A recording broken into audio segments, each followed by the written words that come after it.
يحفظ الناس كلهم. احنا المعركه بالنسبه لنا ما انتهت والله. هسه انتم بتشكوا بتقولوا الجبال الجبال الجبال، العدو شفناه نحن ثاني بقعد في جبال لا بقعد فيه. لكن كمان احنا منهجنا كمان في الحرب دي والله كان فضل جنجويد واحد هي ما انتهت.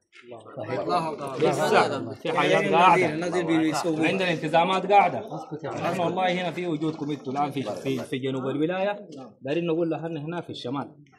باقي لنا هناك دبر زي ما بقولوا القطيره الغربيه مناطق أمرمته وغيرها. دايرين نقول لهم والله نفسنا واحد. الوجع في التبون والوجع في الشراك والوجع في ام القرى هو وجع في العلقه، وجع في النمر، وجع في الصوفي، وجع في كل المناطق. البلد دي الحلبة المناطق دي كانوا ما شفتها بتكاتفنا نحن وبعزايمنا نحن. البلد دي بتمرق اصلا ما مستعجلين عليها، لكن من مستعجلين احنا يا ما هدونا ده كله عشان تنضف عادي سبيبه من عجين. وقاعدين نقول لهم طوال والله نحن زي حمة الليل. حمة الليل ده الزول ما بيصحى لكن مصباح شال عليكم مدبره. نحن ناس العمل الخاص اصلا ما عندنا اثنين ثلاثه. فنحن والله بيكم وبوقفتكم وبوقفة اخونا الشيخ احمد ده. شيخ احمد ده مع شيخ والله نحن عارفين له كمان. شيخ احمد بالنسبه لنا حاله خاصه.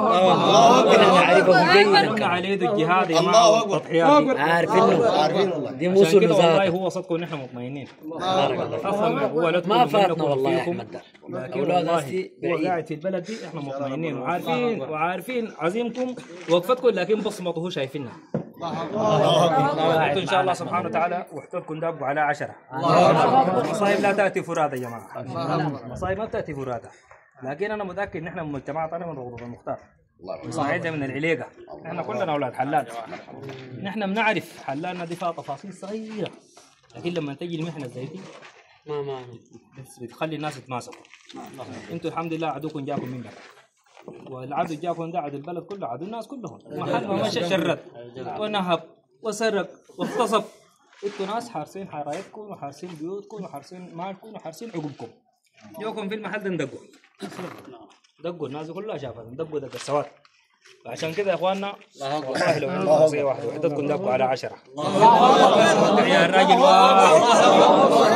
يكون اخيار. الشهيد ادريس بالنسبه لنا زول مساعد والله ما سهل ابدا، وما بنيت الا موت زي دي.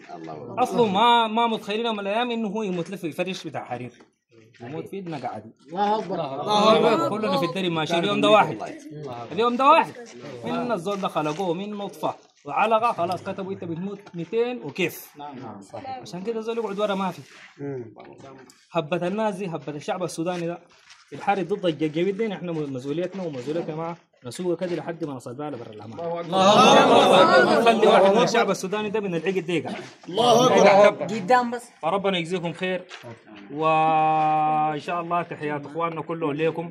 هنا شهاب الليله قائد العمل الخاص مقيل معاكم هنا، وغرفته كانت من هنا لانه حاسد الامان. ونحن زادنا كنا قريبين منه ملصنا وجابوا. ان شاء الله سبحانه وتعالى الناس يفطروا في التبون وفطروا في التبون. صحيح شربنا فطرنا بمويه الخور، لكن فطور طاعم.